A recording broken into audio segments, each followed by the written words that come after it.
আমাদের সফল হওয়ার একটি হিডেন সিক্রেট হচ্ছে আমরা যে জন্য সৃষ্টি হয়েছি সেই সৃষ্টির যে উদ্দেশ্য সেটি আদায় করি না। আবার প্রতিদিনের যে কাজ করার দরকার সেই কাজটি করি না। যেটা করা দরকার এক কথায় সেটা করি না। কি করি? ঘুম থেকে উঠি, ফজরের বারাকাটা নেওয়া হয় না, উঠে খাবারের জন্য ফিকির, বিনোদনের জন্য ফিকির, মোবাইলে অনর্থক স্ক্রল।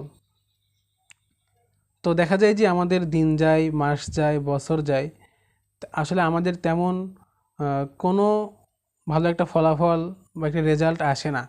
কারণ আমরা যেই কাজটি করার দরকার সেই কাজটি করি না, যেই কাজটি করার দরকার নেই সেই কাজটি প্রচুর পরিমাণে করি, যার কারণে আমাদের হতাশা, দুশ্চিন্তা এই পরিমাণ বেড়ে যায় যেটা আসলে সমাধান করার মতন না।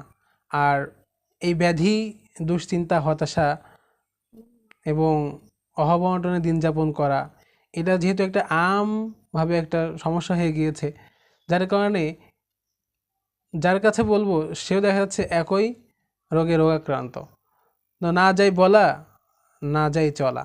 এই জন্য উচিত হচ্ছে যে আমার যে কাজটি করা দরকার আমি প্রতিদিন যদি সেটি করতে পারি, প্রতিদিন, যেমন আমার ইনকামের ক্ষেত্রে আমি বলি প্রতিদিন 6 ঘন্টা করে একটি কাজ করি, তো এখান থেকে আমার প্রতিদিন ভালো একটি উপার্জন হবে না এটা কল্পনাই করা যায় না।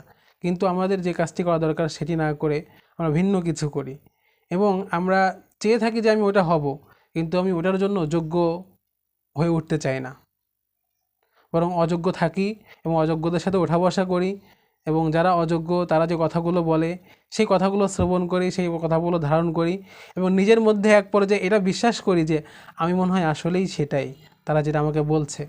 এবার আমার পরিচয় একটি ভুল পরিচয় তৈরি হয়, আর এই ভুল পরিচয়টাকেই আমি সঠিক বলে মনে করি এবং এটাকেই আমার জীবনে ধারণ করে আমি পথ চলি। সিদ্ধান্ত আপনার, সিদ্ধান্ত তোমার।